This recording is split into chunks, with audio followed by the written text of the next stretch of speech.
కల్వకుంట్ల కవిత గారికి తెలంగాణ బిడ్డగా నాకు కొన్ని సూటి ప్రశ్నలు. పవన్ కళ్యాణ్ గారు కోడి చెరువుని కబ్జా చేయలేదు, కొన్నడు అని చెప్పి మీరే అంటారు. తెలంగాణలో ఒక 10 ఎకరాల శిఖం భూమిని ఆయన కొనుక్కున్నాడు. కొన్నడు అని మీరే అంటారు, కబ్జా చేయలేదు మీరే అంటారు. అయినా సరే ప్రభుత్వం వెనక్కి తీసుకోవాలని చెప్పి మాట్లాడతారు. మీరు మొన్నటి దాకానేమో పవన్ కళ్యాణ్ గారు కోడి చెరువుని కబ్జా చేసిందని మాట్లాడతారు. ఈ రోజేమో కథలు చెప్తున్నారు. పవన్ కళ్యాణ్ గారు కొన్నడు భూమిని కబ్జా చేయలేదు, కానీ ప్రభుత్వం వెనక్కి తీసుకోవాలని చెప్పి డ్రామాలు ఆడతారు. ఇవన్నీ ప్రజలు గమనించాలి. పవన్ కళ్యాణ్ గారే చెప్పారు, ఒకవేళ అది నేను కబ్జా చేస్తే రేవంత్ రెడ్డి గారు రాసిస్తా తీసుకోనని. మధ్యలో నువ్వెవరు చెప్పడానికి? తెలంగాణ రాకముందుకు మీకున్న భూములన్నీ, మీకున్న ఆస్తులన్నీ, తెలంగాణ వచ్చిన తర్వాత మీకున్న భూములన్నీ, మీరు సంపాదించిన ఆస్తులన్నీ తెలంగాణ ప్రజలకు శ్వేతపత్రం రిలీజ్ చేసే దమ్ము మీకుందా? అదేవిధంగా జాగృతి అనే ఒక సంస్థ పెట్టారు. ఆ జాగృతి అనే సంస్థ ద్వారా ఇప్పటిదాకా తెలంగాణ కోసం చచ్చిపోయినటువంటి అమరులైనటువంటి కుటుంబాలని ఒక్కరినైనా మీరు ఆదుకున్నారా? ఒకవేళ ఆదుకుంటే ఇప్పటిదాకా ఎంతమంది తెలంగాణ అమరవీరుల కుటుంబాలను మీరు ఆదుకున్నారు అనేది చెప్పాలి. ఈ విధంగా తెలంగాణ వచ్చిన తర్వాత ఆర్థికంగా అయినా రాజకీయంగానైనా బాగుపడ్డది మీరా, లేకపోతే తెలంగాణ కోసం కొట్లాడినటువంటి నాటి విద్యార్థులు నేటి నిరుద్యోగుల అనేది సమాధానం చెప్పాలి. తెలంగాణ వచ్చిన తర్వాత ఆ రోజు తెలంగాణ కోసం కొట్లాడినటువంటి ఎంతోమంది విద్యార్థులు ఇప్పటికీ ఆ అశోక్ నగర్లా, సెంట్రల్ లైబ్రరీలా, ఉస్మానియా యూనివర్సిటీలా ఉద్యోగాలు రాక, ఇంటికి వెళ్ళలేక, పెళ్ళిళ్ళు చేసుకోలేక, ఒక్క ఉద్యోగం కోసం వాళ్ళు పడుతున్న నరక యాతన ఏ రోజైనా నువ్వు వెళ్ళి చూసినవా? కనీసం ఆ విద్యార్థి నిరుద్యోగుల బాధ గురించి ఏ రోజైనా మాట్లాడినవా? మీ ఇంట్లో లొల్లైతే నీకు పార్టీలో పదవి రాకపోతే నువ్వు సొంత పార్టీ పెట్టినావు, సొంత బాబునే విమర్శించినావు. నువ్వు పవన్ కళ్యాణ్ గారి గురించి మాట్లాడతావా అని. అదేవిధంగా పవన్ కళ్యాణ్ గారి సినిమాల గురించి ఆయన ఎవరిని గౌరవించినట్టుగా మాట్లాడుతున్నావు. ఒక్కటి గుర్తుపెట్టుకో, తెలంగాణ రాకముందుకి మాస్టర్జీ లాంటి కళాకారుని, తెలంగాణ దళిత కళాకారుని, దళిత బిడ్డను గుండెలో చేర్చుకొని జానీ లాంటి సినిమా ద్వారా అవకాశాలు కల్పించిండ్రు. తెలంగాణ వచ్చిన తర్వాత మొగులయ్య లాంటి వాళ్ళ కిన్నెర కళని యావత్ ప్రపంచానికి చాటి చెప్పిండు. అదేవిధంగా ఆర్థికంగా అండగా నిలబడ్డాడు. తెలంగాణ మట్టిలో పుట్టిన మాణిక్యాలకు పవన్ కళ్యాణ్ గారు అప్పుడు, ఇప్పుడు, ఎప్పుడు అండగానే ఉన్నారు.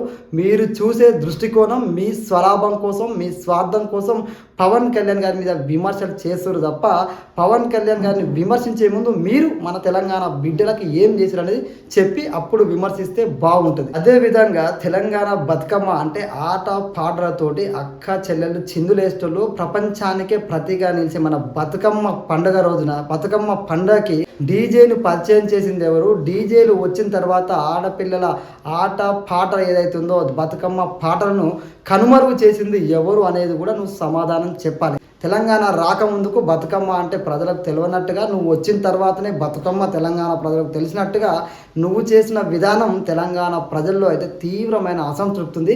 దీని మీద నువ్వు సమాధానం చెప్పాలి. తెలంగాణ బిడ్డల దగ్గరికి, అక్కా చెల్లెల దగ్గరికి నువ్వు వచ్చి అడిగితే మన అక్కా చెల్లెలే నీకు సమాధానం చెప్తారు. సంబంధం లేకుండా పవన్ కళ్యాణ్ గారి మీద విమర్శలు వేస్తే మనల్ని నలుగురు గుర్తుపడతారు. మనం పార్టీ పెట్టినాము, ఆ పార్టీకి దిక్కు లేదు, ఆ పార్టీని 10 మంది గుర్తుపెట్టుకుంటారు అని నువ్వు అనుకుంటున్నావు. కానీ నువ్వు ఏ రోజైతే కేసీఆర్ గారిని, మీ సొంత బాపుని విమర్శించినావో ఆ రోజే తెలంగాణ ప్రజలు నీ గురించి మాట్లాడుకుంటూ బంద్ చేసిర్రు. ఇది నేనంటున్న మాట కాదు, యావత్ తెలంగాణ సమాజం అంటున్న మాట. దాని గురించి నువ్వు ఆలోచించుకో. తర్వాత పవన్ కళ్యాణ్ గారి గురించి మాట్లాడదు. సొంత తండ్రి మీదనే విమర్శలు చేసిన దాన్ని పవన్ కళ్యాణ్ గారి మీద విమర్శలు చేస్తే ఆశ్చర్యపోవాల్సిన అవసరం లేదు. ప్రతిసారి నేను తెలంగాణ బిడ్డను అని చెప్పి చెప్పుకుంటావు కదా. తెలంగాణ బిడ్డలు ఎవరైనా సరే నీలాగా లిక్కర్ స్కామ్లో చేసి జైలుకు వెళ్ళిర్రా అనేది ఒక్కసారి నువ్వు ఆలోచన చేయాలి. దీని మీద సమాధానం చెప్పాలి.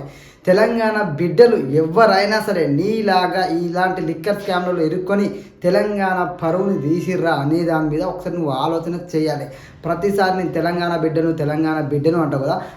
తెలంగాణ బిడ్డలకి నువ్వు ఇప్పటిదాకా ఏం చేసినావు? తెలంగాణ బిడ్డను అని చెప్పుకునే నువ్వు తెలంగాణకు చేసిన మేలేంది, తెలంగాణ బిడ్డలకు చేసిన మేలేంది చెప్పాలి. కేవలం కేసీఆర్ గారి బిడ్డవు కాబట్టి నీకు ఈ రోజున తెలంగాణ ప్రజలు విలువిస్తున్నారు, గౌరవిస్తున్నారు తప్ప నీకంటూ నువ్వు తెలంగాణ ప్రజలకు చేసిన మేలేంది? తెలంగాణ కీర్తిని ఏమన్నా నువ్వు చాటి చెప్పినావు? ఆ బుర్జు ఖలీఫాల మీద బర్త్డేలు చేసుకునే అంత ఎత్తుకు ఎదిగిపోయినావు. బుర్జు ఖలీఫా దగ్గర సెలబ్రేషన్ చేసుకునే అంత మా తెలంగాణ బిడ్డలు నీలాగానైతే ఆర్థికంగా ఎదగలేదు తల్లి. అది దాని మీద నువ్వు సమాధానం చెప్పాలి. ఎంతమంది బిడ్డలకి నువ్వు ఆర్థికంగా అండగా నిలబడ్డావు. ఎంతమంది తెలంగాణ బిడ్డలకు నువ్వు చేయుదనిచ్చినావు, ఎంతమంది తెలంగాణ బిడ్డల కన్నీరు చూసినావు, ఎంతమంది నిరుద్యోగుల పట్ల నువ్వు గలాన్ని వినిపించినావు.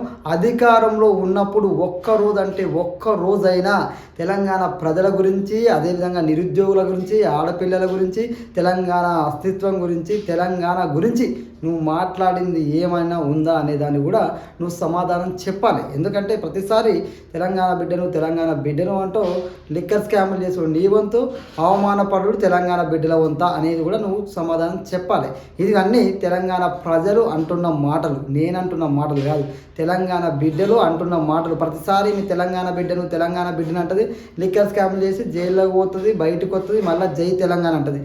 ఎవరైనా స్కాములు చేసి పోయి జైలుకు పోయి జై తెలంగాణ అంటారా? జై తెలంగాణ అంటే ఎంతోమంది 1200 మంది అమరవీరుల త్యాగఫలం. అలాంటి అమరవీరుల త్యాగఫలాన్ని నువ్వేదో లిక్కర్ స్కామ్లో ఇరుక్కపోయి జైలుకి వెళ్ళి అక్కడ జై తెలంగాణ అంటావా? అది తెలంగాణ బిడ్డలను గౌరవించడమా? తెలంగాణ పరువును తీయడం అవుతుందా, తెలంగాణ పరువు నిలబెట్టడం అవుతుందా అనేది కూడా ఒకసారి ఆలోచన చేసుకోవాలి. ఇవన్నీ తెలంగాణ ప్రజలు అనుకున్న మాటలు, నేనంటున్నా తెలంగాణ ప్రజలు అనుకున్న మాటలు. ఇవన్నీ ఫస్ట్ నువ్వు తెలుసుకొని ఆ తర్వాత పవన్ కళ్యాణ్ గారి గురించో ఇంకొకరి గురించో మాట్లాడితే బాగుంటుంది. కానీ ఇవన్నీ పట్టించుకోకుండా కేవలం ఒక పార్టీ పెట్టినాం, ఆ పార్టీని ఎవరు పట్టించుకోవట్లేదు. ఆ పార్టీని హైప్ చేయాలన్నా, ఆ పార్టీకి కొంచెం జనాలు మాట్లాడుకోవాలంటే టీఆర్ఎస్ పార్టీ 2.0 అంటే సరిపోతుంది. టీఆర్ఎస్ పార్టీ 2.0 అనగానే తెలంగాణ ప్రజలు వచ్చి భుజాన్ని పెట్టుకొని ఊరేగించారు. ఆ రోజులు పోయినాయి. తెలంగాణ బిడ్డలకు అర్థమైంది, మాకేం అన్యాయం జరిగిందో మాకు తెలిసిపోయింది.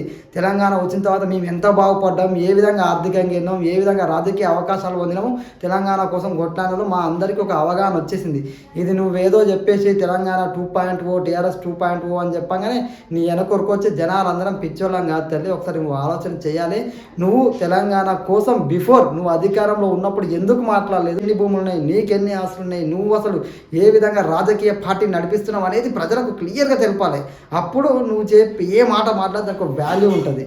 అంతేగాని మనమే తెలంగాణ పేరు చెప్పుకొని బాగుపడి ఈ రోజున తెలంగాణ ప్రజలు ఏ స్థితిలో ఉన్నారో అర్థం చేసుకోకుండా మా పవన్ కళ్యాణ్ లాంటి వ్యక్తి మీద విమర్శలు చేసినంత మాత్రాన ఒరిగేది ఏమీ ఉండదు. ఇంకా అందరూ ప్రజలు గమనిస్తున్నారు. నువ్వు మాట్లాడే ప్రతి మాటని అది గుర్తుపెట్టుకోవాలి. ముఖ్యంగా తెలంగాణ కోసం చచ్చిపోయినటువంటి 1200 అమరవీరుల త్యాగఫలం తెలంగాణ, అది గుర్తుపెట్టుకోవాలి. నీలాంటి వాళ్ళ కష్టం వల్ల వచ్చింది కాదు, వాళ్ళ ప్రాణాల బలిదానాల వల్ల వచ్చింది, వాళ్ళ కుటుంబాల బాధ వల్ల వచ్చింది. ఇవన్నీ గ్రహించి తెలంగాణ వచ్చింది. అంతే తప్ప నువ్వు లాంటి వాళ్ళు కొట్లాడితే రాలేదు. ఎంతోమంది విద్యార్థుల పోరాటం, ఎంతోమంది రైతుల పోరాటం, ఎంతోమంది ఉద్యోగుల పోరాటం, ఎంతోమంది నిరుద్యోగుల పోరాటం, సబ్బండ వర్గాల పోరాటం తప్ప ఎంతోమంది జర్నలిస్టుల పోరాటం, ఎంతోమంది మేధావుల పోరాటం, ఎంతోమంది లాయర్ల పోరాటం, ఎంతోమంది డాక్టర్ల పోరాటం, ఎంతోమంది తెలంగాణ బిడ్డల పోరాటం, పసిబిడ్డ నుంచి ముసలి దాకా ప్రతి ఒక్కరు రోడ్డెక్కితే వచ్చిన తెలంగాణ ఇది. అంతేగాని నీలాంటి వాళ్ళు కబుర్లు చెప్తే వచ్చిన తెలంగాణ కాదనేది గుర్తుపెట్టుకోవాలి. మీ అభిప్రాయం కూడా కామెంట్లో తెలియజేయండి. జై హింద్.